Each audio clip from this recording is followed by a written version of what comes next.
동네 화물이나 하는 주제에 감히 우리 집안에.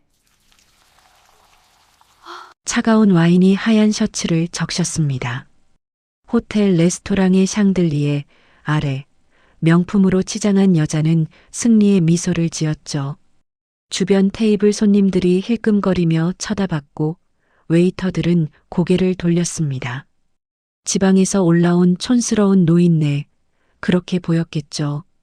옆에 앉은 딸의 손이 가늘게 떨렸지만 저는 묵묵히 그 모욕을 견뎌냈습니다. 바로 그 순간 레스토랑 입구에서 누군가 급하게 달려왔습니다. 이 호텔의 총지배인이었죠. 저를 발견한 그의 얼굴이 새하얗게 질리더니 다음 순간 대리석 바닥에 그대로 무릎을 꿇었습니다. 회장님, 어째 이런 일이? 과연 그는 왜 무릎을 꿇은 걸까요? 지금부터 숨겨진 정체가 드러나는 완벽한 복수극이 시작됩니다. 사연 시작 전 구독과 좋아요를 눌러주시면 건강과 행복이 가득하시기를 바라겠습니다. 이 이야기는 수도권의 한 신도시에서 실제로 있었던 일을 재구성한 것입니다.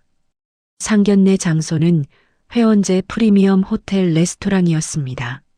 천장까지 이어진 통유리 너머로 정원의 분수대가 보이고 테이블마다 놓인 은식기들이 샹들리에 불빛을 받아 반짝였죠. 이곳은 예약조차 쉽지 않은 곳이었습니다.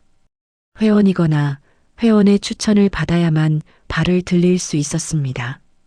저는 딸 윤서영과 함께 주차장에 차를 세웠어요. 20년도 더 된 국산 세단이었습니다. 옆에는 최신형 수입차들이 줄지어 서 있었고 우리 차는 그 사이에서 유독 초라해 보였죠. 발레 파킹 직원이 잠시 우리 차를 쳐다보더니 어색하게 웃으며 키를 받아갔습니다. 아빠, 괜찮으시죠? 서연이가 조심스럽게 물었어요. 저는 고개를 끄덕였습니다. 괜찮다고 걱정하지 말라고 말했죠. 하지만 속으로는 이미 예감하고 있었습니다. 오늘 이 자리가 순탄치 않을 거라는 걸 말이에요. 레스토랑 안으로 들어서자 한쪽 구석 테이블에 세 사람이 앉아 있었습니다. 예비 시어머니 박은정, 그녀의 아들이자 서연이의 약혼자인 최도윤, 그리고 박은정의 남편이었죠. 박은정은 명품 브랜드의 트위드 재킷을 입고 있었고 손목에는 다이아몬드가 박힌 시계가 빛났습니다. 최도윤은 맞춤 정장 차림이었고 그의 아버지 역시 고급스러운 차림새였어요. 우리가 다가가자 박은정이 천천히 고개를 들었습니다. 그녀의 시선이 제 낡은 구두부터 시작해서 위로 올라왔죠. 구겨진 바지, 오래된 재킷, 그리고 제 얼굴까지 훑어보는 그 눈빛에는 노골적인 실망이 담겨 있었습니다. 어서 오세요. 박은정이 말했지만 그 목소리에는 환영의 기색이 전혀 없었어요. 오히려 차갑고 날카로웠습니다. 우리는 자리에 앉았고 어색한 침묵이 흘렀죠. 윤서연 양아버님이시죠? 처음 뵙겠습니다. 최도윤이 형식적으로 인사를 건넸습니다. 저는 고개를 숙이며 답했어요. 네, 윤성호입니다. 만나서 반갑습니다. 지방에서 물류회사를 하신다고 들었는데 규모가 어느 정도 되나요? 박은정이 단도직입적으로 물었습니다. 메뉴판도 펼치기 전이었어요. 서연이가 당황한 표정으로 박은정을 쳐다봤지만 그녀는 아랑곳하지 않았죠. 작은 회사입니다. 그럭저럭 운영하고 있습니다. 제가 조용히 답했습니다. 박은정의 입꼬리가 살짝 올라갔어요. 비웃음이 섞인 표정이었습니다. 요즘 물류업계가 어렵다던데 괜찮으신가요? 저희 로얄마크 백화점도 납품업체들이 많이 힘들어 하더라고요. 그럭저럭 버티고 있습니다. 버틴다는 게 참 애매한 표현이네요. 그래서 구체적으로 매출이 어떻게 되시는지. 어머니, 서연이가 끼어들었습니다. 목소리에 당혹감이 가득했죠. 하지만 박은정은 서연을 보며 손을 들어 제지했습니다. 서연아, 이건 중요한 거야. 결혼은 사랑만으로 되는 게 아니잖아. 현실적인 것도 확인해야지. 최도윤은 옆에서 아무 말도 하지 않았습니다. 그저 와인 잔을 돌리며 무표정하게 앉아 있을 뿐이었어요. 그의 침묵은 동의를 의미했습니다. 식사가 시작되었지만 분위기는 계속 냉랭했습니다. 박은정은 메인 요리가 나올 때마다 가격을 언급했고 이 호텔이 얼마나 고급스러운 곳인지, 회원이 되려면 얼마나 까다로운 절차를 거쳐야 하는지 늘어놓았어요. 모든 말 속에는 우리와 그들 사이의 격차를 강조하려는 의도가 숨어 있었습니다. 신혼집은 어떻게 준비하실 건가요?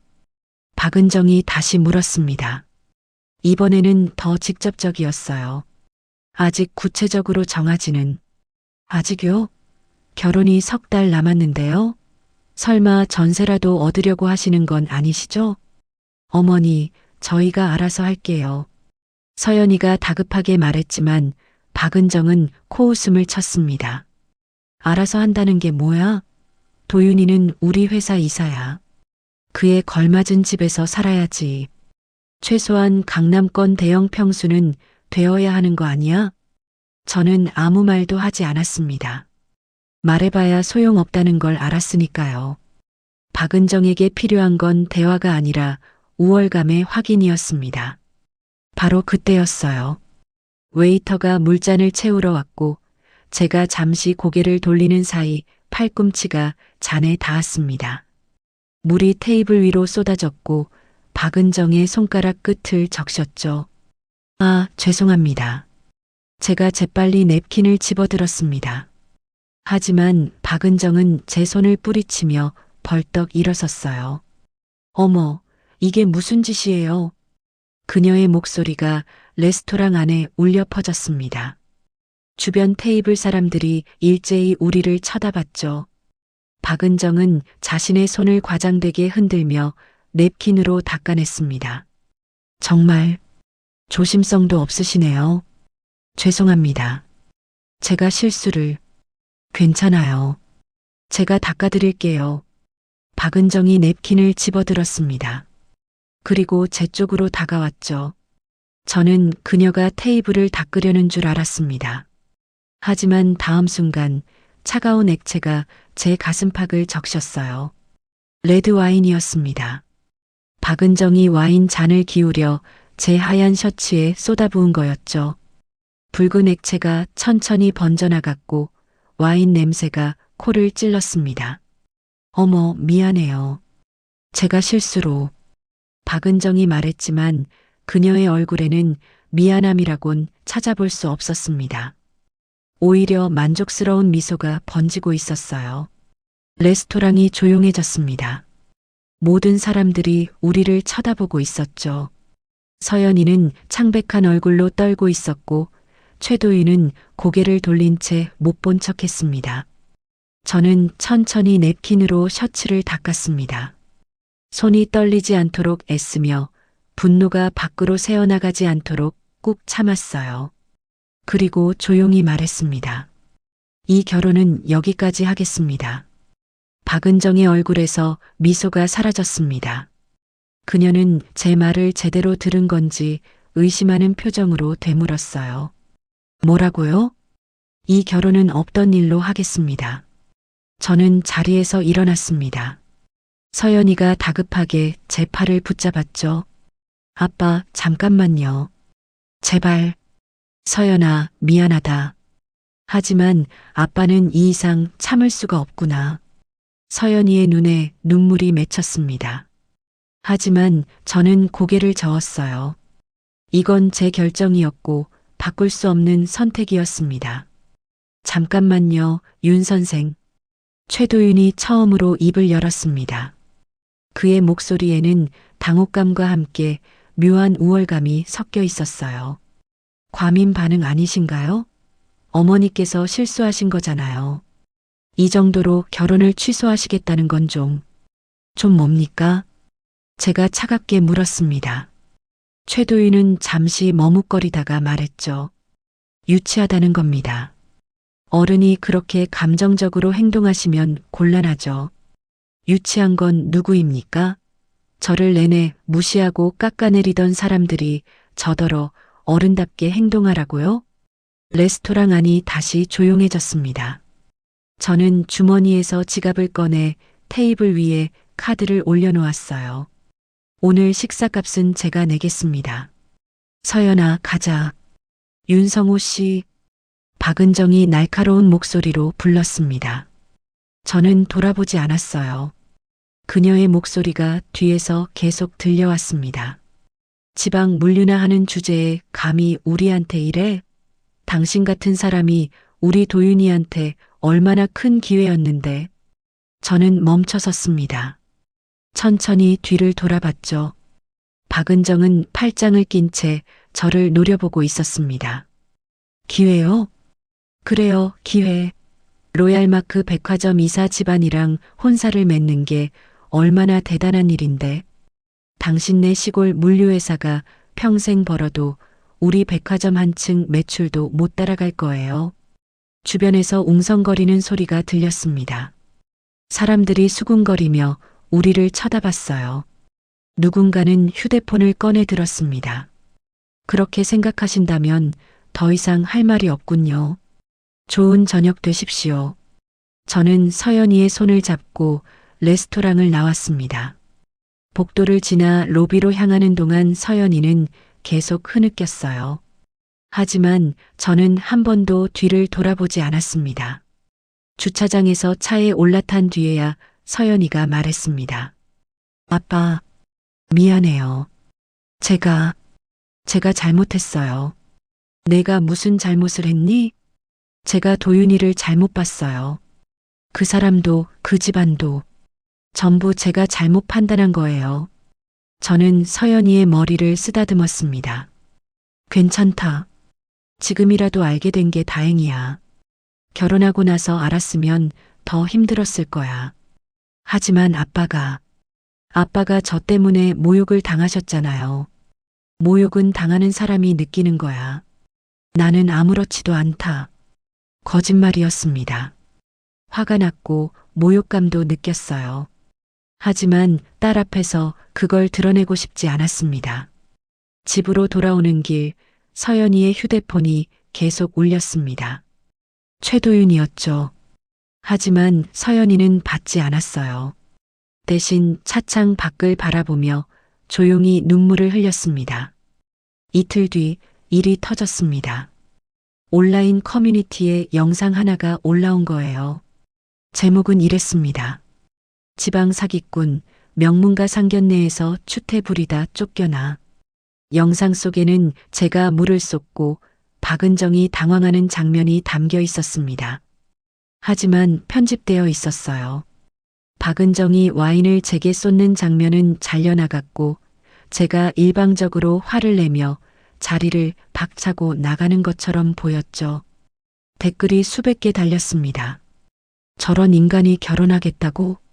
딸도 불쌍하네.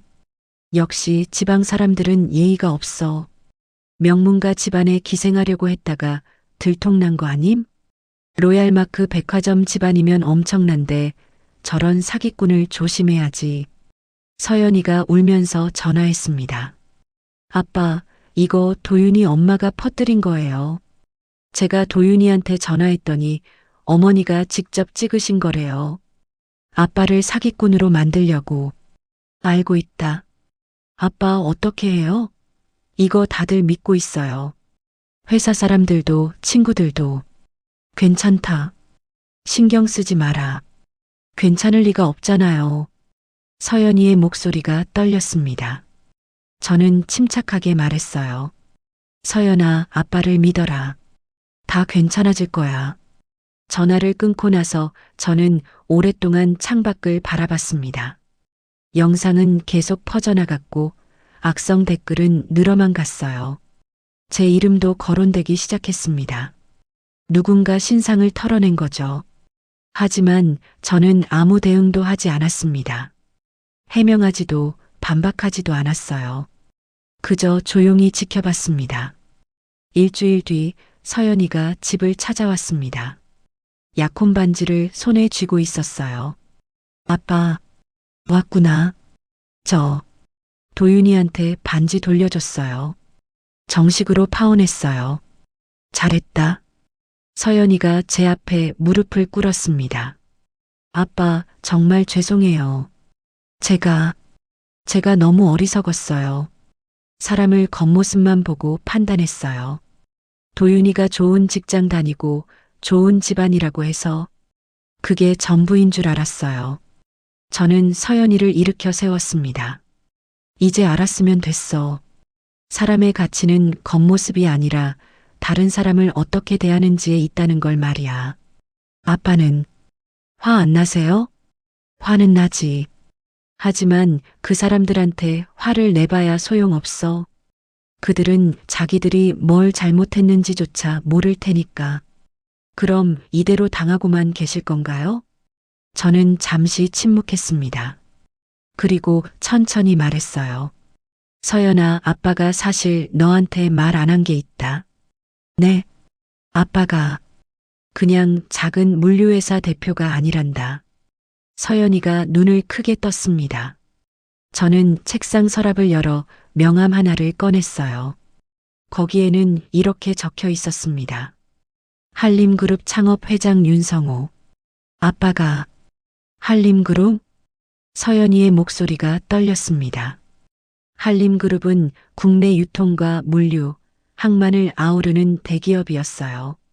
로얄마크 백화점 같은 곳은 비교도 안 되는 규모였죠. 왜 말씀 안 하셨어요?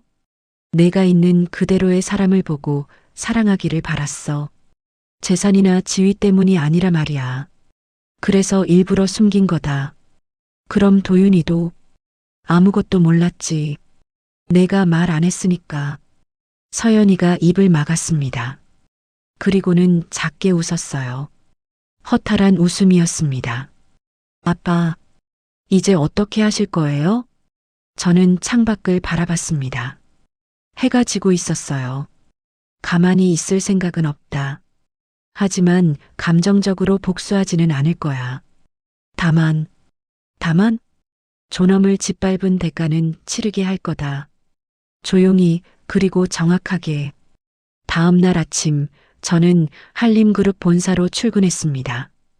20년 만에 회장실에 다시 앉은 거였어요.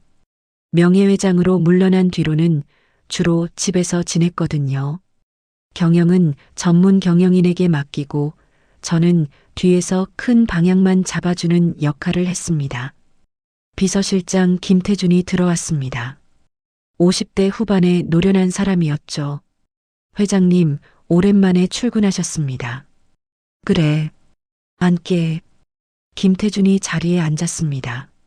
저는 천천히 말을 꺼냈어요. 로얄마크 백화점에 대해 조사 좀 해주게. 재무 상태, 거래처 현황, 주요 납품업체 목록, 그리고 경영진의 개인 재산까지 전부. 로얄마크 백화점이요? 김태준이 잠시 생각하더니 고개를 끄덕였습니다. 알겠습니다. 며칠 드리면 될까요? 이틀이면 충분해. 네, 회장님. 김태준이 나가고 저는 의자에 깊숙이 몸을 기댔습니다. 창밖으로 도시의 빌딩들이 보였어요. 저 아래 어딘가에 로얄마크 백화점도 있겠죠. 박은정은 지금쯤 자신의 승리를 자축하고 있을 겁니다. 이틀 뒤 김태준이 두꺼운 파일을 들고 왔습니다. 로얄마크 백화점 자료입니다. 저는 파일을 펼쳐봤어요. 매출 추이, 부채 비율, 주요 거래처 목록들이 빼곡하게 적혀 있었습니다. 재무 상태가 어떤가? 겉으로는 괜찮아 보이지만 실제로는 상당히 위태롭습니다. 부채 비율이 높고 유동성도 좋지 않습니다. 최근 몇 년간 명품 브랜드 유치에 과도하게 투자하면서 재정이 악화됐습니다. 주요 납품업체는 대부분 중소기업들입니다. 그런데 흥미로운 점이 있습니다. 김태준이 다른 페이지를 펼쳤습니다. 이 업체들 중 상당수가 우리 한림그룹의 물류 시스템을 이용하고 있습니다. 직접적인 계열사는 아니지만 우리가 지분을 가지고 있거나 장기 계약을 맺은 곳들이죠. 저는 고개를 끄덕였습니다. 예상했던 대로였어요. 금융 쪽은 주거래 은행이 세 곳인데 전부 우리 그룹이 대주주이거나 전략적 파트너십을 맺고 있는 곳들입니다.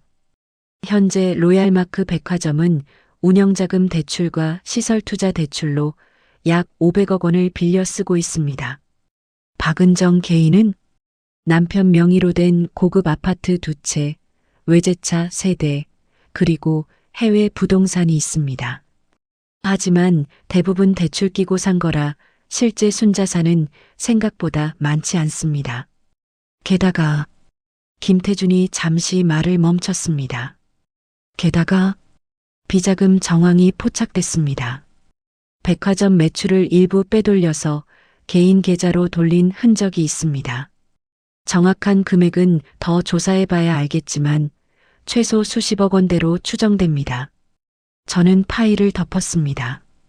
충분했어요. 이제 어떻게 움직일지 윤곽이 보였습니다. 자네가 직접 움직이지 말고 외부 컨설팅 회사를 통해서 진행하게. 우리 그룹 이름이 드러나면 안 돼. 알겠습니다. 어떻게 진행할까요? 천천히, 조용히. 먼저 납품업체들부터 시작하지. 다음 주부터 로얄마크 백화점에 변화가 생기기 시작했습니다.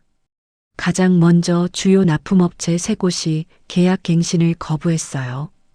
이유는 간단했습니다. 납품 단가가 너무 낮아서 수익성이 없다는 거였죠. 실제로 로얄마크는 납품업체들을 쥐어짜고 있었습니다. 박은정은 황급히 다른 업체들을 알아봤지만 조건이 맞는 곳을 찾기 어려웠어요. 시장에서 소문이 돌기 시작한 거죠. 로얄마크 백화점이 불안정하다는 소문이었습니다. 2주일 뒤 주거래 은행에서 연락이 왔습니다. 대출 조건을 재검토하겠다는 내용이었어요. 금리 인상과 추가 담보 요구였습니다. 로얄마크의 재무 상태가 악화됐으니 위험을 줄이겠다는 뜻이었죠. 박은정은 다른 은행을 알아봤지만 어디서도 좋은 조건을 제시하지 않았습니다. 오히려 기존 대출조차 회수하려는 움직임이 보였어요. 한 달이 지나자 로얄마크 백화점 내부가 흔들리기 시작했습니다.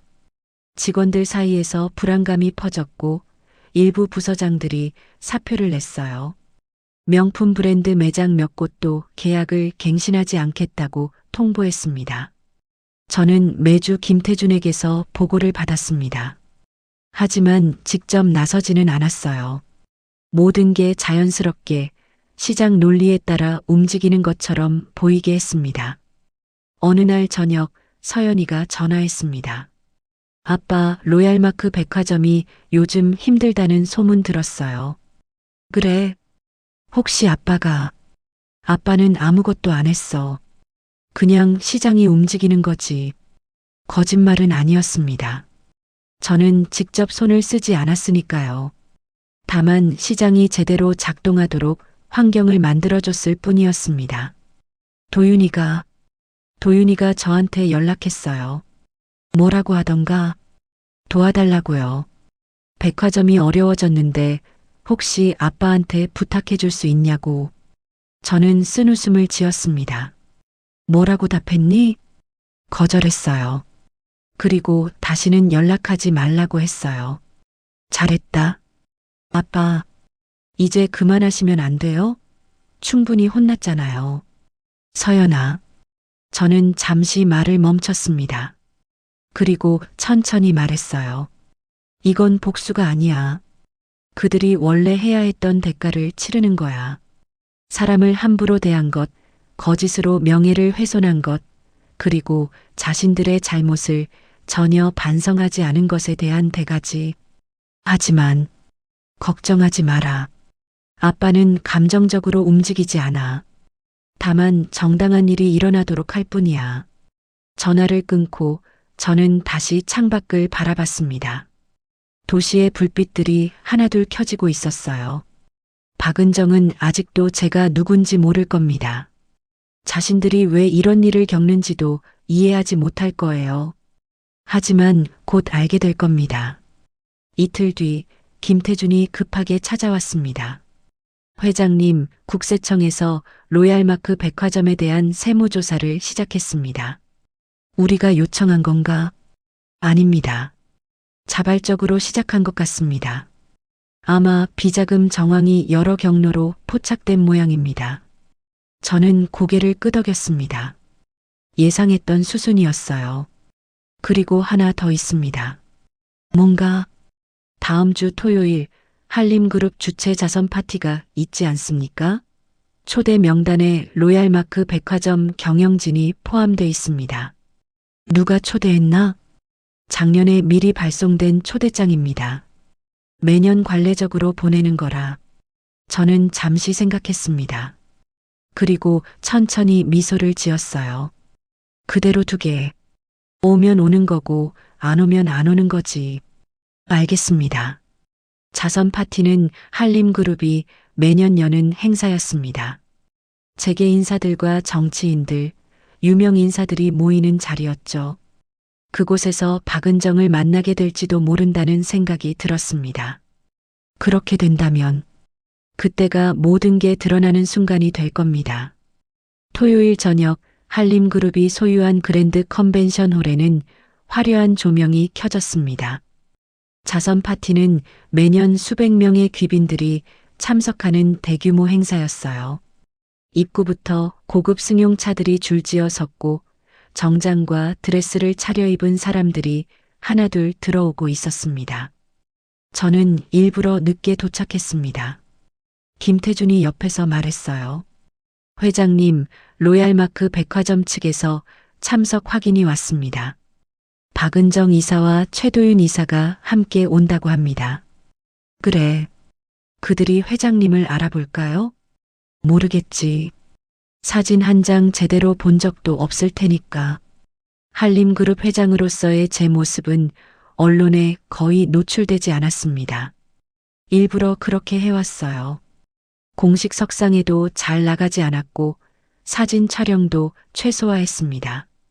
개인정보 보호를 철저히 한 덕분에 박은정 같은 사람들은 제 얼굴을 모를 수밖에 없었죠.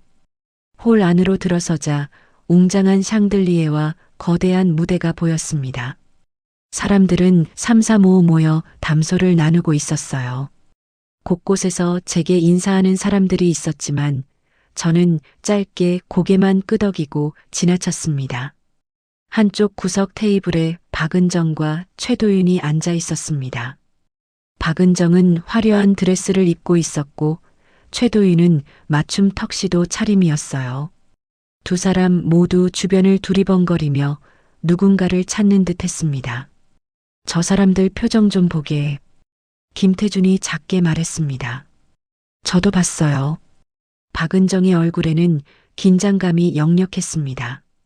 최근 백화점이 어려워지면서 이런 자리라도 나와서 인맥을 만들어야 한다고 생각한 모양이었죠. 파티가 시작되고 1시간쯤 지났을 때 사회자가 무대로 올라왔습니다. 신사숙녀 여러분, 잠시 주목해 주시기 바랍니다. 이제 오늘의 주최자이신 한림그룹 창업 회장님께서 인사 말씀을 해주시겠습니다. 박수 소리가 울려 퍼졌습니다. 저는 천천히 무대로 걸어갔어요. 계단을 오르며 객석을 둘러봤습니다. 박은정과 최도윤이 보였어요. 그들은 아직 제가 누군지 몰랐습니다. 그저 무대 위의 회장을 바라보며 박수를 치고 있었죠. 단상에 섰습니다. 조명이 제 얼굴을 비췄어요. 안녕하십니까? 한림그룹 창업회장 윤성호입니다. 그 순간 객석 한쪽에서 와인 잔이 떨어지는 소리가 들렸습니다. 유리가 바닥에 부딪혀 산산이 깨졌어요. 사람들이 일제히 그쪽을 돌아봤습니다. 박은정이었습니다. 그녀는 창백한 얼굴로 저를 쳐다보고 있었어요. 입을 벌린 채 굳어 있었죠. 옆에 앉은 최도윤도 마찬가지였습니다. 그의 얼굴에서 혈색이 싹 가셨어요. 저는 그들을 잠시 바라봤습니다. 그리고 다시 앞을 향해 말을 이었어요. 오늘 이 자리는 어려운 이웃들을 돕기 위해 마련됐습니다. 여러분의 따뜻한 마음이 누군가에게는 큰 희망이 될 것입니다. 짧은 인사말을 마치고 무대에서 내려왔습니다. 사람들이 다시 박수를 쳤어요. 하지만 박은정과 최도윤은 박수조차 치지 못했습니다. 두 사람 모두 얼어붙은 표정으로 앉아 있었죠. 저는 그들이 앉은 테이블 쪽으로 걸어갔습니다. 천천히 여유 있게 걸었어요. 주변 사람들과 가볍게 인사를 나누며 자연스럽게 그쪽으로 향했습니다. 테이블 앞에 섰습니다. 박은정이 고개를 들어 저를 올려다봤어요. 그녀의 눈동자가 심하게 흔들렸습니다. 오랜만입니다. 제가 먼저 말을 꺼냈습니다. 박은정은 입술을 떨며 대답하지 못했어요. 최도윤이 황급히 자리에서 일어났습니다. 회장님, 이게 어떻게 된... 그러니까, 앉으십시오. 제 목소리는 차갑지도 따뜻하지도 않았습니다. 그저 평온했어요. 최도윤이 다시 자리에 앉았습니다. 지난번 상견례는 즐거우셨습니까? 박은정의 얼굴이 더욱 하얗게 질렸습니다. 그녀는 떨리는 목소리로 말했어요. 죄송합니다. 제가 몰라 뵙고 몰라봐서 실례하신 겁니까? 아니면 알았더라도 그렇게 하셨을까요? 그게 아니라 괜찮습니다. 이미 지난 일이니까요. 저는 미소를 지었습니다. 하지만 그 미소는 전혀 따뜻하지 않았어요. 다만 한 가지 궁금한 게 있습니다. 그 영상 말입니다. 제가 사기꾼이라고 하신 그 영상이요. 아직도 온라인에 떠돌고 있던데 언제쯤 삭제하실 생각이신지요? 박은정이 최도윤을 쳐다봤습니다. 최도윤은 당황한 얼굴로 더듬거렸어요. 바로 삭제하겠습니다. 정말 죄송합니다. 삭제만 하면 될까요? 제 목소리가 낮아졌습니다. 주변이 조용해졌어요. 가까운 테이블에 앉았던 사람들이 우리 쪽을 쳐다보기 시작했습니다. 명예훼손으로 고소할 수도 있습니다. 하지만 저는 그러고 싶지 않습니다. 번거롭기도 하고 시간 낭비이기도 하니까요. 감사합니다. 정말 감사합니다. 박은정이 고개를 숙였습니다. 하지만 저는 아직 끝내지 않았어요. 대신 한 가지만 여쭙겠습니다. 로얄마크 백화점 경영이 요즘 어떻습니까? 박은정의 몸이 굳었습니다. 최도윤의 얼굴도 일그러졌어요. 그게 최근에 조금이 아니라 많이 어려우시죠. 납품업체들이 떠나고 은행에서 대출 회수를 요구하고 세무조사까지 받고 계신다면서요? 그건 어떻게 제가 모를 것 같으셨습니까? 저는 한 걸음 더 다가갔습니다. 박은정이 뒤로 물러났어요. 로얄마크 백화점의 주요 납품업체 대부분이 우리 한림그룹과 연결돼 있습니다. 주거래 은행들도 마찬가지고요. 물론 제가 직접 손을 쓴 건 아닙니다. 다만 시장이 자연스럽게 움직이도록 환경을 조성했을 뿐이죠. 그럼 이 모든 게 저였습니다. 주변이 숨죽인 듯 조용해졌습니다. 사람들이 우리를 쳐다보고 있었어요. 하지만 저는 신경 쓰지 않았습니다. 사람을 겉모습으로 판단하신 대가입니다. 누군가를 함부로 모욕하고 거짓으로 명예를 훼손한 대가이기도 하고요.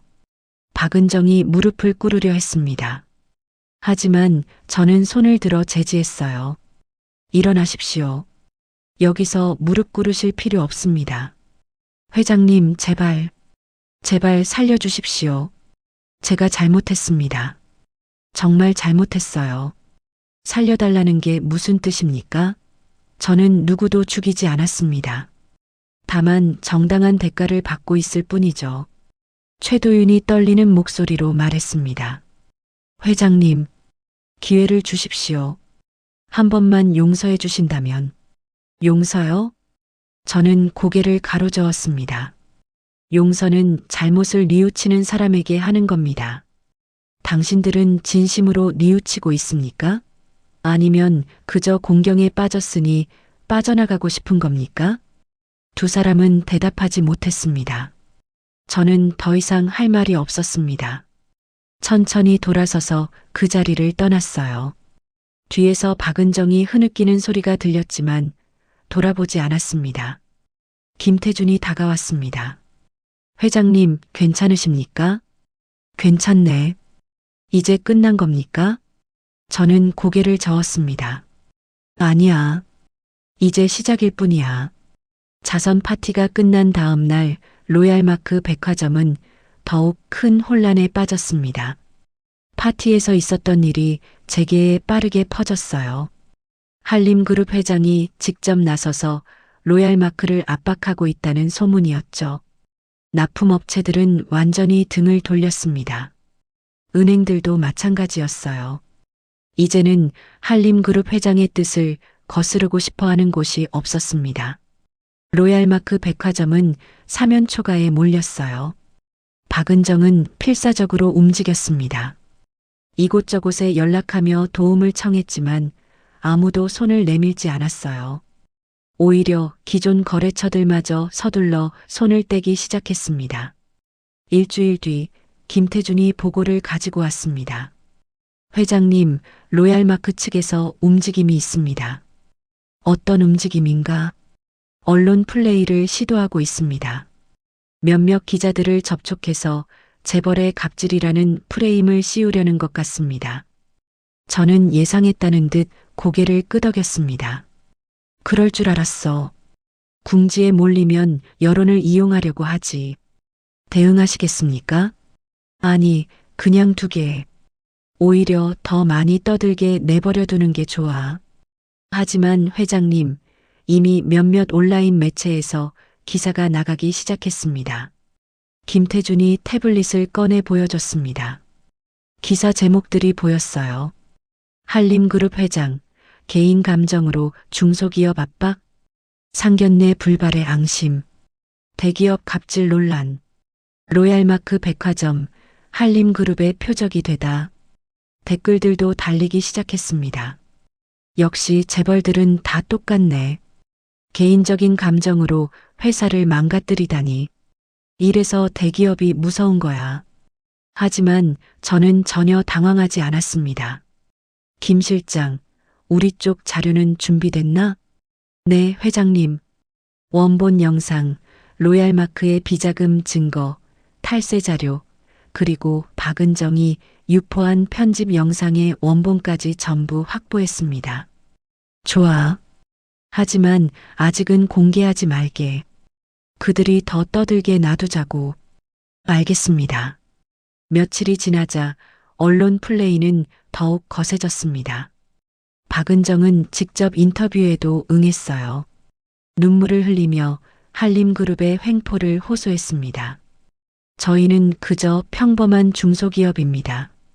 상견례에서 작은 오해가 있었을 뿐인데 한림그룹에서 이렇게까지 하실 필요가 있을까요? 저희 직원 200명의 생계가 달린 문제입니다.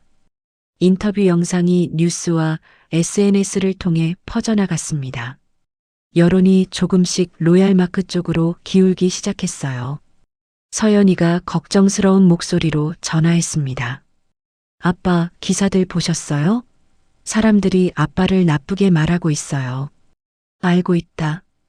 해명 안 하실 거예요? 아직은 아니다. 왜요? 이대로 두면 아빠가 진짜 나쁜 사람이 될 것 같아요. 서연아, 진실은 언젠가 드러나게 돼 있어. 조급해할 필요 없단다. 전화를 끊고 나서 저는 창밖을 바라봤습니다. 여론은 생각보다 빠르게 로얄마크 편을 들고 있었어요. 하지만 저는 전혀 서두르지 않았습니다. 오히려 이런 상황이 필요했어요. 그들이 더 큰 거짓말을 할수록 진실이 드러났을 때 추락은 더 가파를 테니까요. 2주일이 지났습니다. 여론은 완전히 로얄마크 편이 됐어요. 시민단체들까지 나서서 한림그룹을 규탄하는 성명을 발표했습니다. 한림그룹 본사 앞에서 소규모 시위도 벌어졌죠. 그런데 어느 날 밤 김태준에게서 급한 전화가 왔습니다. 회장님, 큰일입니다. 무슨 일인가? 최도윤이 회장님을 제거하려는 계획을 세우고 있습니다. 저는 잠시 말을 잃었습니다. 제거라니, 그게 무슨 뜻인가? 교통사고를 위장할 계획입니다. 회장님께서 자주 다니시는 국도가 있지 않습니까? 그곳에서 화물차를 이용해 사고처럼 보이게 하려는 겁니다. 어떻게 알았나? 최도윤이 접촉한 사람들 중 하나가 우리 쪽 정보원이었습니다. 그 사람이 바로 보고했습니다. 저는 심호흡을 했습니다. 이건 예상하지 못한 일이었어요. 증거는 있나? 녹취록과 문자 메시지 기록이 있습니다. 충분히 입증 가능합니다. 경찰에는 신고했나? 아직입니다. 회장님의 지시를 기다리고 있습니다. 저는 잠시 생각했습니다. 이건 더 이상 사업상의 문제가 아니었어요.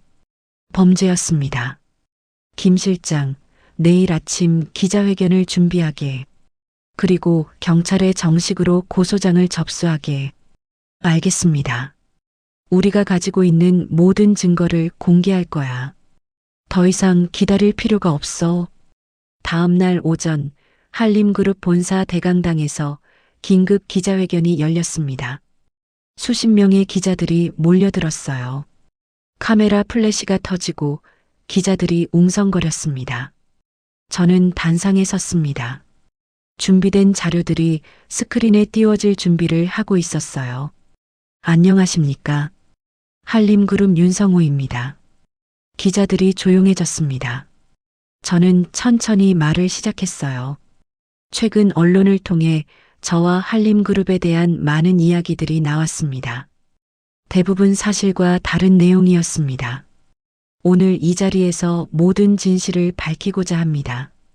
스크린의 첫 번째 영상이 재생됐습니다. 상견례 날의 원본 영상이었어요. 박은정이 제게 와인을 쏟는 장면, 모욕적인 말들을 쏟아내는 장면이 고스란히 담겨 있었습니다. 이것이 상견례 당일에 편집되지 않은 원본입니다. 로얄마크 측에서 유포한 영상은 이를 악의적으로 편집한 것입니다. 기자들이 술렁이기 시작했습니다. 다음 자료가 화면에 나타났어요. 이것은 로얄마크 백화점의 비자금 조성 내역입니다. 지난 5년간 약 80억 원의 매출을 빼돌린 정황이 있습니다. 그리고 이것은 탈세 자료입니다. 허위 세금 계산서 발행, 가공 인건비 처리 등 다양한 방법으로 세금을 회피했습니다. 마지막 자료가 나왔습니다. 그리고 이것은 최도윤 씨가 저를 제거하기 위해 계획한 살인 교사 증거입니다. 녹취록이 재생됐습니다. 최도윤의 목소리가 강당에 울려 퍼졌어요. 윤성호, 그 늙은이를 없애야 해. 사고처럼 보이게 해. 국도에서 화물차로. 기자들이 경악했습니다. 카메라 플래시가 미친 듯이 터졌어요. 저는 오늘 오전 최도윤 씨와 박은정 씨를 살인 교사 및 명예훼손, 탈세 혐의로 검찰에 고소했습니다. 이상입니다. 저는 단상에서 내려왔습니다. 기자들이 질문을 쏟아냈지만 저는 대답하지 않았어요. 기자회견이 끝난 직후 세상이 뒤집어졌습니다. 모든 언론이 이 사건을 톱뉴스로 다뤘어요. 아침까지만 해도 한림그룹을 비난하던 여론은 순식간에 로얄마크를 향했습니다. 로얄마크 백화점, 살인 교사 시도, 편집 영상으로 여론 조작, 비자금 조성까지. 재벌 갑질이 아니라 정당한 대응이었다. 댓글들도 완전히 바뀌었습니다. 이런 인간들이 피해자 코스프레를 했다니. 한림그룹 회장님께 사과해야 한다. 사람 죽이려고까지 했다고? 진짜 무섭네. 점심 무렵 경찰이 로얄마크 백화점으로 출동했습니다. 박은정과 최도윤을 긴급 체포하기 위해서였죠. 본사 건물 앞에는 이미 수십 대의 취재진 차량이 대기하고 있었어요. 박은정은 직원들이 지켜보는 가운데 수갑을 찬 채 끌려 나왔습니다. 그녀는 고개를 숙이고 얼굴을 가렸지만 카메라 플래시는 멈추지 않았어요. 최도윤도 마찬가지였습니다. 당당하던 그의 모습은 어디에도 없었죠. 박은정 씨, 살인 교사를 지시한 게 사실입니까? 국민들에게 할 말씀 있으십니까?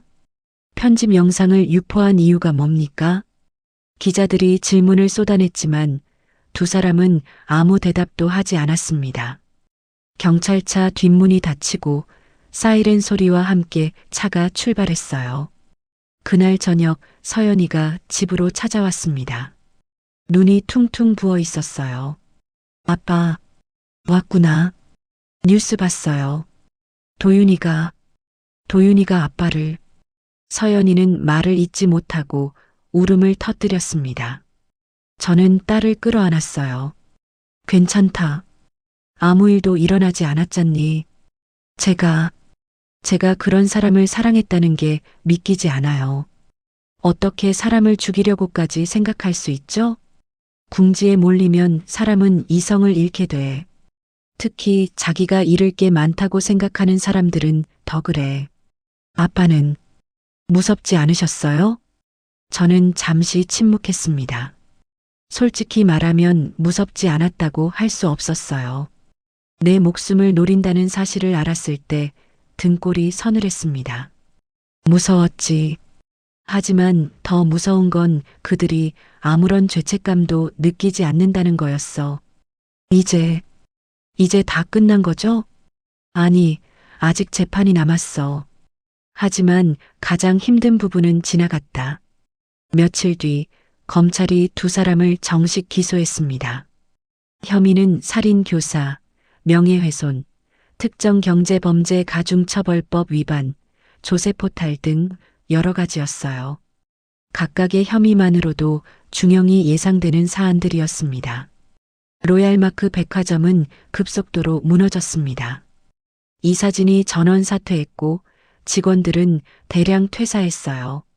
주요 브랜드 매장들은 계약을 해지했고 고객들의 발길도 끊겼습니다. 한 달도 채 되지 않아 백화점은 문을 닫았어요. 재판은 석 달 뒤 시작됐습니다. 법정은 취재진과 방청객들로 가득 찼어요. 제가 증인으로 출석했을 때 박은정과 최도윤은 저를 제대로 쳐다보지도 못했습니다. 검사가 질문했습니다. 피해자께서는 피고인들에게 어떤 처벌을 원하십니까? 저는 잠시 생각했습니다. 그리고 천천히 대답했어요. 법이 정한 대로 처벌받기를 바랍니다. 저는 개인적인 감정으로 무거운 처벌을 원하지 않습니다. 다만 그들이 저지른 죄에 합당한 대가를 치르기를 바랄 뿐입니다. 피고인들이 사과한다면 용서할 의향이 있으십니까? 저는 고개를 저었습니다. 용서는 제가 할 수 있는 게 아닙니다.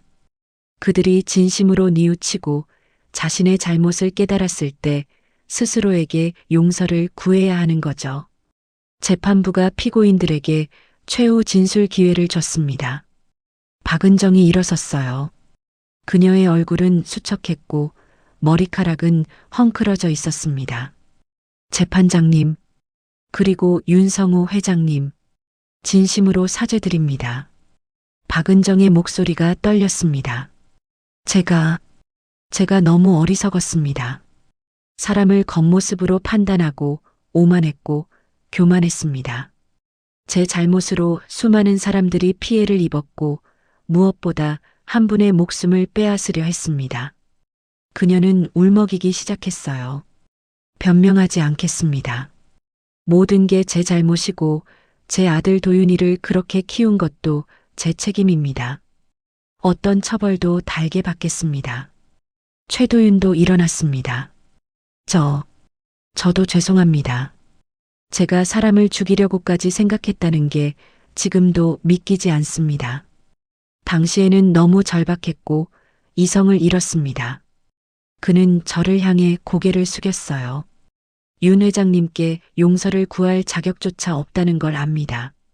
다만 제가 저질렀던 죄를 평생 뉘우치며 살겠습니다.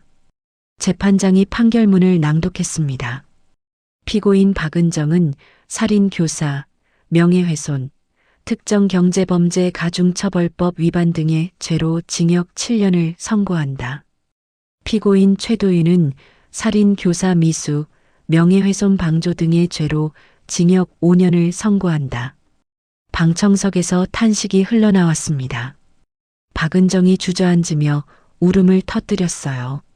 최도윤은 창백한 얼굴로 고개를 떨구었습니다. 법정을 나서는 길 기자들이 몰려들었습니다. 회장님, 판결에 만족하십니까? 피고인들을 용서할 생각은 없으십니까? 저는 잠시 걸음을 멈췄습니다. 만족이나 불만족의 문제가 아닙니다. 법이 판단한 것이고 저는 그 결과를 존중합니다. 용서에 대해서는요? 용서는 시간이 필요한 일입니다. 지금 당장 용서한다고 말할 수는 없습니다. 하지만 미워하지도 않습니다. 그저 안타까울 뿐이죠. 안타깝다는 게 무슨 의미입니까? 사람이 사람을 어떻게 대하느냐가 얼마나 중요한지 깨닫지 못한 채 살다가 이렇게 큰 대가를 치러야 한다는 게 안타깝습니다. 그날 저녁 집으로 돌아왔을 때 서연이가 기다리고 있었습니다. 아빠, 수고하셨어요. 고맙다. 이제 정말 끝난 거죠? 그래. 이제 끝났다. 서연이가 조심스럽게 물었습니다. 아빠는 후회 안 하세요? 처음부터 그냥 넘어갔으면 이런 일도 없었을 텐데. 저는 고개를 저었습니다. 후회하지 않는다. 만약 넘어갔다면 그들은 똑같은 방식으로 다른 사람들을 대했을 거야. 누군가는 그들을 멈춰야 했어. 그래도 너무 힘드셨을 것 같아요. 힘들었지. 하지만 그 과정에서 내가 많이 성장한 것 같구나. 서연이가 빙그레 웃었습니다. 저도 그렇게 생각해요. 사람을 보는 눈이 생긴 것 같아요. 이제는 겉모습이 아니라 본질을 보려고 노력하거든요. 그거면 됐다. 저는 창밖을 바라봤습니다. 해가 지고 있었어요. 긴 하루였지만 마음 한편이 가벼워진 느낌이었습니다. 판결이 확정된 지 한 달이 지났습니다. 로얄마크 백화점은 법원으로부터 파산 선고를 받았어요.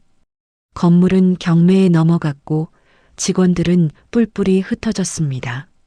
한때 화려했던 그곳은 이제 텅 빈 유리창만 남아 을씨년스러운 모습이었죠. 박은정의 남편은 이혼 소송을 제기했습니다. 명의로 되어 있던 재산들은 대부분 채권자들에게 넘어갔어요. 고급 아파트도 외제차도 해외 부동산도 전부 압류됐습니다. 그들이 자랑하던 모든 것들이 사라진 거죠. 저는 가끔 그들을 생각했습니다. 교도소에서 어떻게 지내고 있을까? 진심으로 뉘우치고 있을까? 아니면 여전히 자신들이 피해자라고 생각할까? 어느 날 오후 예상치 못한 방문객이 찾아왔습니다.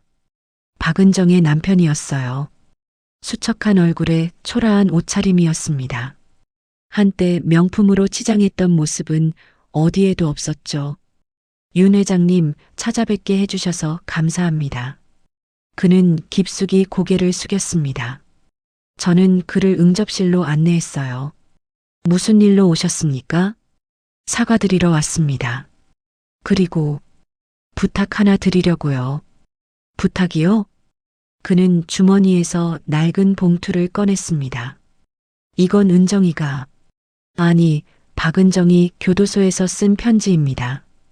회장님께 꼭 전해달라고 부탁했습니다. 저는 봉투를 받았습니다. 무겁게 느껴졌어요. 읽어보시겠습니까? 저는 고개를 끄덕이고 편지를 펼쳤습니다. 삐뚤빼뚤한 글씨로 빼곡하게 쓰여 있었어요. 윤성우 회장님께.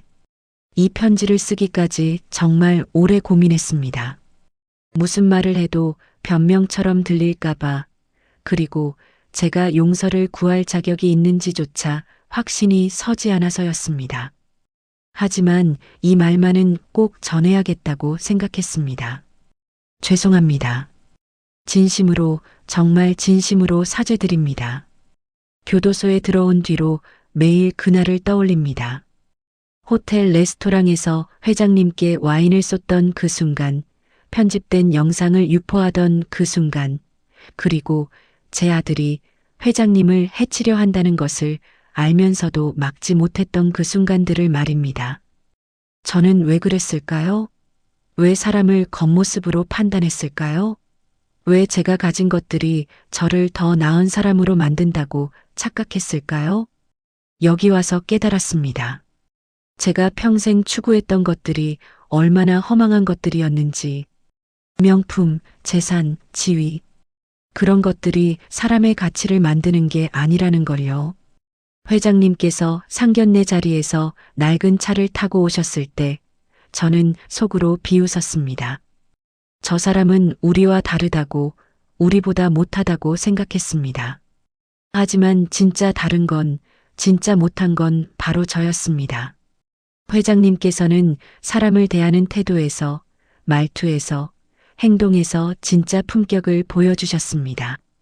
반면 저는 겉모습만 번지르르 했을 뿐 속은 텅 비어 있었습니다. 제 아들 도윤이도 매일 울고 있습니다. 자기가 어떻게 그런 생각을 했는지 이해할 수 없다고, 회장님께 죽어도 용서받을 수 없을 것 같다고 말합니다. 저희 모두 벌을 받고 있습니다. 그리고 그 벌은 마땅합니다. 회장님, 용서해달라고 말씀드리지 않겠습니다. 용서받을 자격이 없다는 것을 압니다. 다만 이것만은 알아주셨으면 합니다. 저는 진심으로 뉘우치고 있습니다. 그리고 남은 생애 동안 여기서 나가면 제가 얼마나 잘못 살았는지, 사람을 어떻게 대해야 하는지 다른 사람들에게 알리며 살겠습니다. 회장님께서 저희를 통해 보여주신 교훈을 제가 대신 전하고 싶습니다. 사람의 가치는 겉모습이 아니라 다른 사람을 어떻게 대하느냐에 있다는 것을요. 다시 한번 고개 숙여 사죄드립니다. 박은정 올림. 편지를 다 읽고 나자 가슴 한편이 먹먹했습니다. 저는 봉투를 다시 접어들었어요. 회장님, 박은정의 남편이 떨리는 목소리로 말했습니다. 제가 드릴 부탁은 은정이와 도윤이가 출소한 뒤에도 이 교훈을 잊지 않고 살 수 있도록 지켜봐 주셨으면 합니다. 물론 회장님께 그럴 의무는 없습니다. 하지만 알겠습니다. 저는 고개를 끄덕였습니다. 제가 할 수 있는 선에서 지켜보겠습니다. 다만 한 가지만 약속해 주십시오. 무엇이든 말씀하십시오. 그들이 진짜 변했는지 아니면 그저 상황이 어려워서 굽실거리는 건지 시간이 증명할 겁니다. 진심으로 변했다면 저도 기꺼이 새 출발을 도울 용의가 있습니다. 박은정의 남편이 눈시울을 붉혔습니다. 감사합니다. 정말 감사합니다. 그가 돌아간 뒤 저는 오랫동안 편지를 들여다봤습니다. 진심이 담긴 글이었어요. 처음으로 그녀가 정말 깨달았다는 느낌을 받았습니다. 일주일 뒤 한림그룹 이사회가 열렸습니다. 안건은 단 하나였어요. 회장 승계건이었습니다. 이제 제가 물러날 때가 됐습니다. 제가 말하자 이사들이 술렁였습니다. 회장님, 갑자기 왜 그러십니까? 이번 일로 많이 지쳤습니다. 그리고 이제는 젊은 사람들에게 기회를 줄 때라고 생각합니다. 저는 서연이를 바라봤습니다. 그녀는 긴장한 얼굴로 앉아 있었어요. 제 딸 윤서연을 후임 대표이사로 추천합니다. 2년간 수습 기간을 거친 후 정식으로 회장직을 승계할 예정입니다. 하지만 회장님, 서연 양은 아직 경험은 쌓으면 됩니다. 중요한 건 올바른 가치관과 사람을 보는 눈입니다. 그리고 제 딸은 그 두 가지를 모두 갖췄습니다. 저는 서연이를 보며 말했어요. 이번 일을 겪으며 많이 배웠을 겁니다. 사람을 겉모습으로 판단하지 않는 법, 진짜 중요한 가치가 무엇인지 말입니다. 서연이가 일어났습니다. 아버님, 아니 회장님, 제가 그 자리를 감당할 수 있을지 모르겠습니다. 처음부터 완벽한 사람은 없다. 중요한 건 배우려는 자세와 겸손함이야. 이사회는 만장일치로 승계안을 통과시켰습니다. 그날 저녁 집으로 돌아오는 길에 서연이가 물었습니다. 아빠, 정말 괜찮으세요? 갑자기 회장직을 물려주시다니. 괜찮다. 이제는 내가 할 차례야. 잘할 수 있을까요? 할 수 있어. 내가 이번에 배운 교훈을 잊지 않는다면 말이야. 어떤 교훈이요? 저는 잠시 생각했습니다. 그리고 천천히 말했어요. 사람의 가치는 겉모습이 아니라 본질에 있다는 것. 권력은 가진 자의 것이 아니라 올바르게 사용하는 자의 것이라는 것. 그리고 복수보다 중요한 건 정의를 바로 세우는 거라는 것 말이야. 서연이가 고개를 끄덕였습니다. 명심할게요, 아빠. 2년이 흘렀습니다. 한림그룹은 서연이의 지휘 아래 새로운 도약을 맞이했어요. 그녀는 제가 가르친 대로, 아니, 그녀가 직접 배운 대로 회사를 이끌어갔습니다. 직원들을 존중하고 거래처와 공정하게 거래하며 사회적 책임을 다하는 기업으로 거듭났죠. 저는 명예회장으로 물러나 조용히 지냈습니다. 가끔 서연이에게 조언을 해주고 손자들과 시간을 보내며 평온한 날들을 보냈어요. 어느 가을날 오후였습니다. 김태준에게서 연락이 왔어요. 회장님, 박은정 씨가 출소했습니다. 벌써 2년이 지났군. 모범수로 선정되어 일찍 나왔다고 합니다. 최도윤 씨는 내년 초에 출소 예정입니다. 그래, 박은정 씨가 회장님을 뵙고 싶어 한답니다. 어떻게 하시겠습니까? 저는 잠시 망설였습니다. 2년 전 받았던 편지가 떠올랐어요. 그 진심이 아직도 유효할까? 만나보지. 일주일 뒤 조용한 찻집에서 박은정을 만났습니다. 그녀는 완전히 달라져 있었어요. 화려했던 모습은 온데간데 없고 소박한 옷차림에 화장기 없는 얼굴이었습니다. 하지만 그 눈빛만큼은 2년 전과 달랐어요. 더 맑고 더 진솔했습니다. 회장님, 찾아뵙게 해주셔서 감사합니다. 그녀는 깊이 고개를 숙였습니다. 저는 차를 한 모금 마시며 말했어요. 어떻게 지냈습니까? 많이 생각했습니다. 제가 어떻게 살아왔는지, 무엇이 중요한지, 사람을 어떻게 대해야 하는지, 그래서 답을 찾았습니까? 박은정이 고개를 들었습니다. 그녀의 눈에 눈물이 맺혔어요. 찾았습니다. 제가 평생 틀렸다는 것을요. 겉모습과 재산으로 사람을 판단하고 제가 가진 것들로 다른 사람들을 짓밟았습니다. 그게 얼마나 잘못된 일인지 이제야 깨달았습니다. 말로는 누구나 할 수 있습니다. 알고 있습니다. 그래서 증명하고 싶습니다. 어떻게요? 박은정이 가방에서 서류 몇 장을 꺼냈습니다. 출소 후 작은 봉사단체를 만들었습니다. 경제적으로 어려운 분들, 특히 외모나 배경 때문에 차별받는 분들을 돕는 단체입니다. 저는 서류를 펼쳐봤어요. 단체 소개서와 활동 내역이 적혀 있었습니다. 재산은 거의 남지 않았지만 제가 가진 시간과 노력은 전부 여기에 쏟고 있습니다. 제가 저질렀던 잘못을 조금이라도 되갚고 싶습니다. 저는 고개를 끄덕였습니다. 진심이 느껴졌어요. 좋은 일입니다.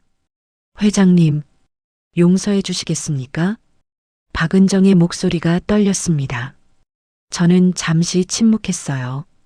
창밖으로 낙엽이 떨어지고 있었습니다. 용서라는 게 뭘까요? 네. 제가 당신을 용서한다고 해서 과거가 지워지는 건 아닙니다. 당신이 저에게 했던 일, 제 딸에게 했던 일, 그리고 많은 사람들에게 상처 준 일들은 사라지지 않아요. 박은정이 고개를 떨어뜨렸습니다. 하지만 당신이 진심으로 뉘우치고 남은 인생을 의미 있게 산다면 그것만으로도 충분합니다. 제 용서가 필요한 게 아니라 당신 스스로에게 용서를 구하고 더 나은 사람이 되는 게 중요합니다. 그럼 회장님은 미워하지 않습니다. 이미 오래전에 분노를 내려놓았어요. 다만 당신이 정말 변했는지는 시간이 증명할 겁니다. 증명하겠습니다. 반드시요. 그녀의 눈빛이 단단해졌습니다. 저는 그 눈빛에서 진심을 읽었어요. 한림그룹에서 당신의 단체를 후원하겠습니다. 많지는 않지만 활동하는 데 도움이 될 겁니다. 정말입니까? 박은정이 놀란 표정으로 저를 쳐다봤습니다. 네. 하지만 조건이 있습니다. 무엇이든 말씀하십시오. 제 이름으로 하지 마십시오. 익명으로 후원할 겁니다. 그리고 이 돈으로 정말 도움이 필요한 사람들을 도우십시오. 감사합니다. 정말 감사합니다. 박은정이 눈물을 흘렸습니다. 저는 조용히 차를 마셨어요. 석 달 뒤 최도윤도 출소했습니다. 그 역시 어머니와 함께 봉사단체에서 일하기 시작했어요. 처음에는 어색했지만 점차 진심을 담아 사람들을 돕기 시작했습니다. 어느 날 서연이가 찾아왔습니다. 아빠, 박은정 씨 봉사단체 소식 들었어요. 그래. 사람들 평가가 좋더라고요. 진심으로 활동하고 있다고. 다행이구나. 서연이가 잠시 망설이다가 물었습니다. 아빠는 정말 용서하신 거예요? 저는 고개를 저었습니다. 용서했다기보다는 내려놓은 거야. 분노와 원망을 계속 품고 있으면 나만 힘들거든. 그리고 그들이 변하는 모습을 보니 그것만으로도 의미가 있더라. 저도 그렇게 생각해요. 도윤이가 달라졌어요. 예전에 그 오만한 모습은 어디에도 없어요. 사람은 변할 수 있어. 다만 진심으로 변하고 싶어야 하지. 1년이 더 지났습니다. 박은정과 최도윤의 봉사단체는 점점 커졌어요. 많은 사람들이 그들의 활동에 감동받았고 자원봉사자들이 모여들었습니다. 언론에서도 조명하기 시작했죠. 전직 백화점 임원, 출소 후 봉사활동에 헌신, 과거에 잘못 뉘우치며 제 삶 살아가는 두 모녀. 기사들이 나가자 박은정에게서 연락이 왔습니다. 회장님, 기사 때문에 연락드렸습니다. 제가 과거에 저질렀던 일까지 모두 보도됐는데 괜찮으실까요? 괜찮습니다. 오히려 좋은 일 아닙니까? 사람들이 당신의 변화를 보고 희망을 얻을 수 있을 테니까요. 감사합니다. 저 앞으로도 열심히 살겠습니다. 잘하고 계십니다. 계속 그렇게 사세요. 그해 겨울 한림그룹 창립 50주년 기념식이 열렸습니다. 저는 특별 연사로 초대받았어요. 단상에 섰을 때 수백 명의 직원들과 협력업체 대표들이 저를 바라봤습니다. 안녕하십니까? 한림그룹 명예회장 윤성호입니다. 박수 소리가 울려 퍼졌습니다. 저는 천천히 말을 시작했어요.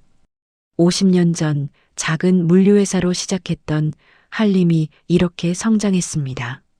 하지만 제가 가장 자랑스럽게 생각하는 건 규모가 아닙니다. 저는 잠시 말을 멈추고 객석을 둘러봤습니다. 한림그룹이 사람을 대하는 방식입니다. 우리는 직원을 존중하고 협력업체와 공정하게 거래하며 사회적 약자를 돕습니다. 그게 바로 진짜 기업의 가치입니다. 몇 년 전 저는 한 가지 사건을 겪었습니다. 개인적으로 매우 힘든 일이었죠. 하지만 그 과정에서 한 가지를 깨달았습니다. 저는 서연이를 바라봤습니다. 그녀는 미소를 지으며 고개를 끄덕였어요. 사람의 가치는 겉모습이 아니라 다른 사람을 어떻게 대하느냐에 있다는 것입니다. 권력은 가진 자의 것이 아니라 올바르게 사용하는 자의 것입니다. 그리고 복수보다 중요한 건 정의를 바로 세우는 것입니다. 객석이 조용해졌습니다. 모두가 제 말에 집중하고 있었어요. 한림그룹의 다음 50년은 새로운 회장이 이끌어갈 것입니다. 하지만 우리의 가치는 변하지 않을 겁니다. 사람을 존중하고 본질을 보며 올바르게 행동하는 것. 그것이 우리가 지켜야 할 것입니다. 연설이 끝나고 뜨거운 박수가 쏟아졌습니다. 저는 단상에서 내려와 서연이 옆에 앉았어요. 잘하셨어요, 아빠. 고맙다. 이제 내 차례야. 서연이가 단상에 올랐습니다. 그녀는 자신감 있는 목소리로 말했어요. 한림그룹 회장 윤서연입니다. 아버님께서 물려주신 가치를 지키며 더 나은 미래를 만들어 가겠습니다. 저는 딸의 모습을 바라보며 미소 지었습니다. 그녀는 이제 충분히 준비가 된 사람이었어요. 행사가 끝나고 집으로 돌아오는 길, 저는 차창 밖을 바라봤습니다. 도시의 불빛들이 반짝이고 있었어요. 어딘가에서 박은정과 최도윤도 자신들의 삶을 살아가고 있겠죠. 집에 도착해서 서재에 앉았습니다. 책상 서랍을 열어 박은정의 편지를 꺼냈어요. 2년 전 받았던 그 편지였습니다. 다시 읽어보니 새로운 감정이 들었습니다. 사람은 정말 변할 수 있구나. 잘못을 뉘우치고 남은 인생을 의미 있게 산다면 그것만으로도 충분하구나. 저는 편지를 다시 서랍에 넣었습니다. 그리고 창밖을 바라봤어요. 달이 밝게 빛나고 있었습니다. 이 모든 일이 끝났습니다. 분노도 복수도 증오도 없었어요. 남은 건 평온함과 교훈뿐이었습니다. 사람의 가치는 겉모습이 아니라 본질에 있다는 것. 권력은 가진 자의 것이 아니라 올바르게 사용하는 자의 것이라는 것. 그리고 진심으로 뉘우친다면 누구나 새로운 시작을 할 수 있다는 것. 저는 천천히 눈을 감았습니다. 긴 여정이었지만 이제는 정말 끝났습니다. 그리고 새로운 시작이 기다리고 있었습니다.